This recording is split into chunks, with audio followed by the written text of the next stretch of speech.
Welcome everyone, StealthyShiroean here, and today I'm bringing you my review of the Humble Choice bundle for May 2023. This month definitely isn't going to be turning many heads at a glance. However, there are some really stellar titles thrown into the mix. Let me know what you think of this month's bundle as well in the comments below. Be sure to check the timestamps for specific games and stay tuned for my final thoughts in the end.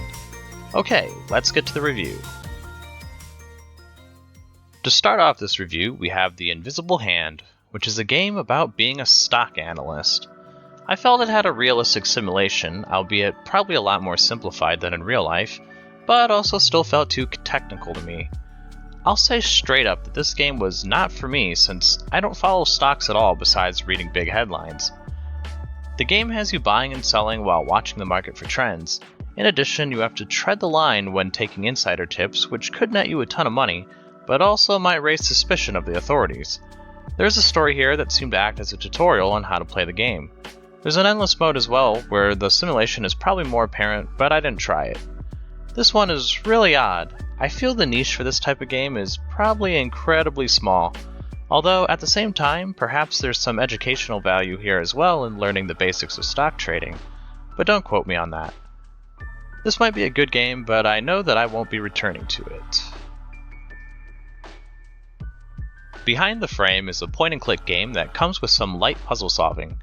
It's a story revolving around a painter and the paintings she has in her room, each with their own story to tell. The story really wants you to think about what the background or thoughts of a painter are behind each painting. But I don't really want to give away any more than that, because otherwise it starts stepping into spoiler territory, especially since you could finish the game in just over an hour. What I can say is that everything here is visually pleasing and the style invoked is very similar to the art pieces shown in-game. I thought the animation was gorgeous and it felt like something from an actual animated film. The story was fulfilling, especially for the short time spent with it. Unless you absolutely hate short, wholesome games, which who the heck would, then I would say give this one a go. You'll either like it, or you would have spent only an hour, which is hardly any time wasted at all.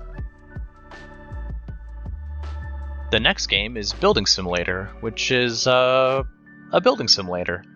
Players take the role of a builder, laying foundations, installing doors, windows, roofs, etc., and a large variety of other things, even down to planning out the buildings and doing the interior designing.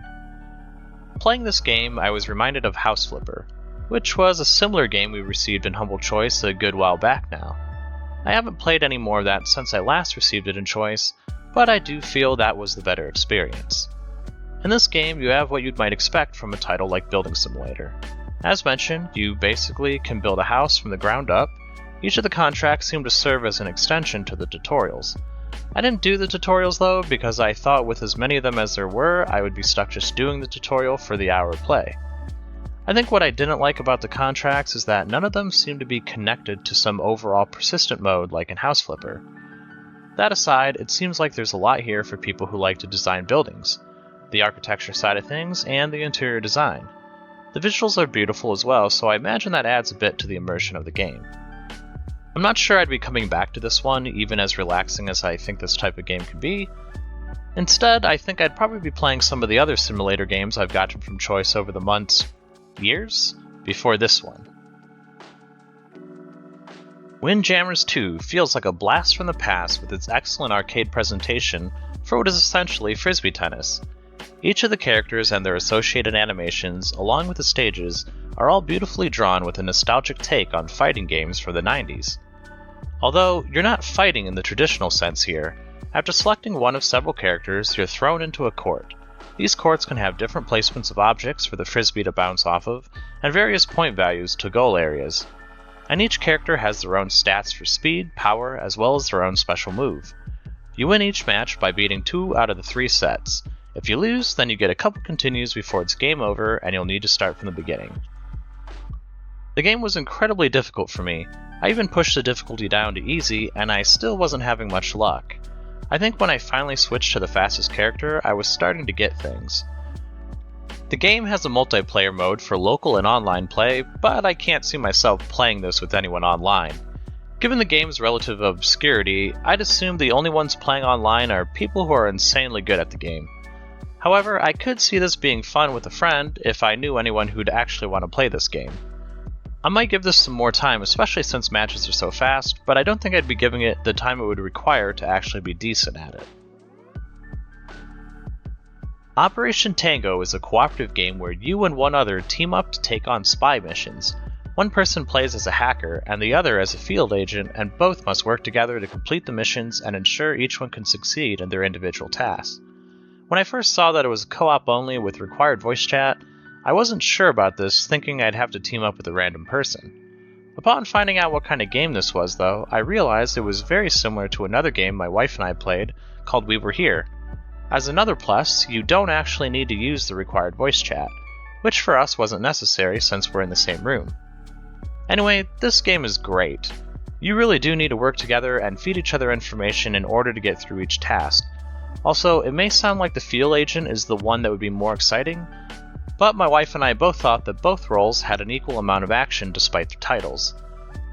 So don't feel like you're going to be stuck typing in things as the hacker. Which, actually, there's very little of that. I really liked how there seems to be a story here, and the theme of being super spies is really fun. Obviously, if you have no one to play with, then this might not be all that great unless you're willing to team up with a random person. However, if you do have someone to play this with, then definitely give it a try. My wife and I are eager to get back to this and finish it ourselves. Next up is the first-person survival horror game, Bendy and the Dark Revival. Audrey is a cartoonist for the illustrious Archgate Pictures. One late night, she finds herself swept away to some creepy Inkworld version of the studio where disturbing cartoon creations roam free. Basically, a typical day in the office, I'd assume. The story was okay, but I can't say that it did anything amazing. It was serviceable, and it did its job to keep me interested and wanting to play more to find out what's going on. I did like the developers' use of something relatively innocent, being old-timey cartoons, and turning them into a horrific nightmare similar to what Five Nights at Freddy's did with animatronics. Although I always did think those were creepy as a kid. The art style in Bendy is amazing as well. Before falling into the world of ink, I was reminded heavily of BioShock, and I think some of that still shines in some of its presentation. However, once the game really started in earnest, the style took on a more cel-shaded look, which I quite liked. The gameplay works so far, but it wasn't anything we haven't seen before. There seems to be some sort of crafting system because I was gathering a ton of materials. Since it's a survival horror, there's also a lot of stealth, hiding, and running away when things go to hell in a handbasket. I'm not sure if there's much combat, but I did get a pipe near the end of my time with it that suggested it could be used to defend myself. I was really surprised with this game though, especially since I had never heard of it before. While it's not at the top of my list, I would definitely like to come back to this one at a later date.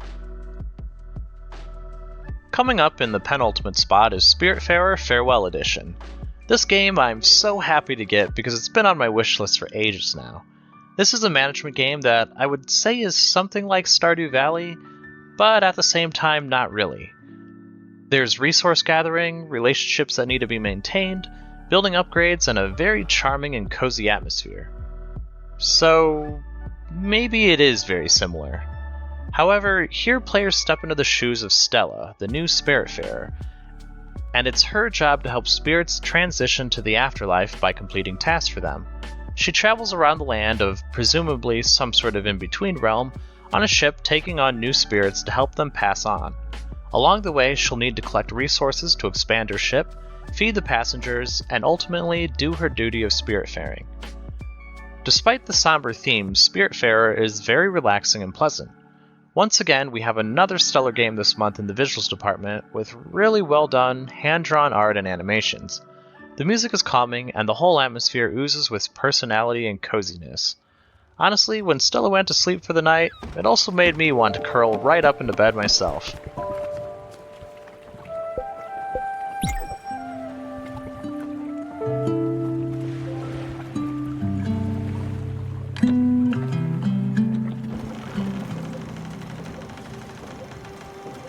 Although that may also have been because I was up really late getting this game played. I adore these kinds of games, so this one is a definite must-play for me. I really hope I can give some more time for this in the near future.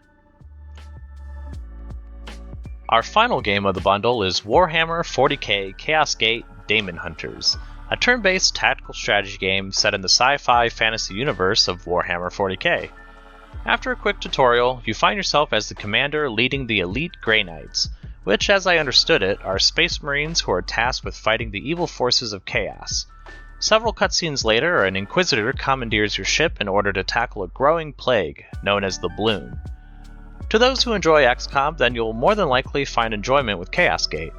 Much of the gameplay here is very similar. There are a few changes, such as precision striking. Also, I felt the Grey Knights had a bigger variety of abilities, which gave better tactical choices than in the beginning of a campaign in XCOM Enemy Unknown. Additionally, the Bloom itself can have altering effects to the battle, but how much this changes tactics I'm unsure, because I never got to play a mission where that happened.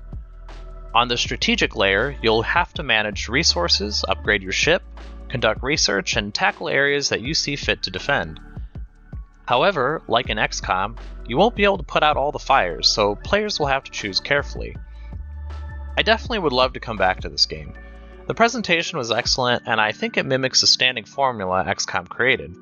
Also, as another plus, I can see this as being a good gateway game for myself to finally take the plunge into the Warhammer 40k franchise. Okay, let's wrap this up and see if this bundle is worth it or not. I based my rating solely on whether I thought the game was worth playing on about an hour or so of hands-on gameplay. Also, I'd be grateful if you could please give the video a like if you're enjoying it, because that really helps me out with the YouTube algorithm gods.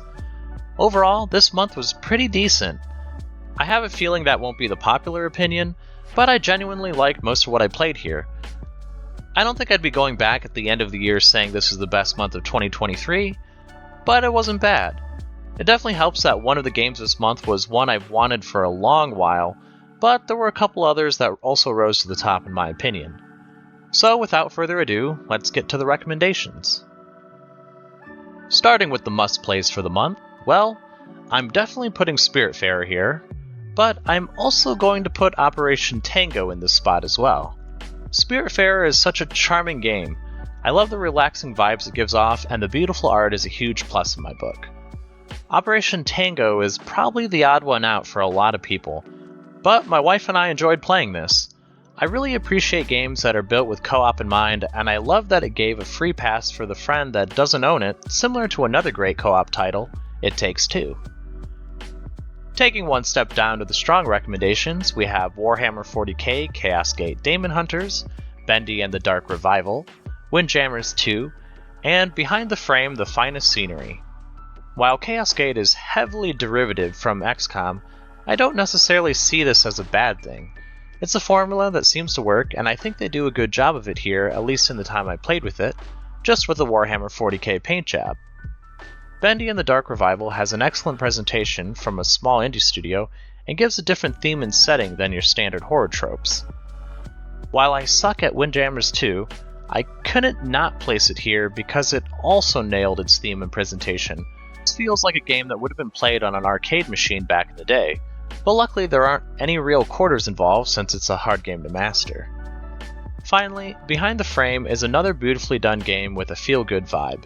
With its short playtime, I definitely feel everyone should give this one a shot. Rounding us off in the week recommendations are Builder Simulator and The Invisible Hand.